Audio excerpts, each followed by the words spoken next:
نبی کریم صلی اللہ علیہ وسلم کا فرمان، ما بین بیتی و منبری روضۃ من ریاض الجنہ، وہاں ابو بکر صدیق، عمر بن خطاب بھی مدفون ہیں، اور انسان اسی مٹی میں مدفون ہوتے جہاں سے اس کا خاکہ اٹھایا گیا ہو، تو کیا شیخین بھی جنت کی مٹی سے پیدا ہیں؟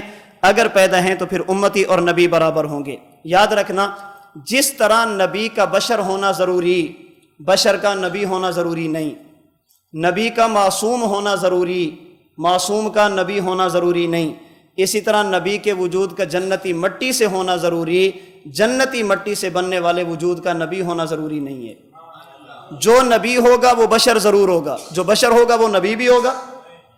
جی آپ کہتے ہیں جو بھی نبی ہیں وہ بشر تھے، تو آپ کہتے ہیں ابو بکر بھی بشر تھے، وہ بھی نبی ہو گئے؟ نہ۔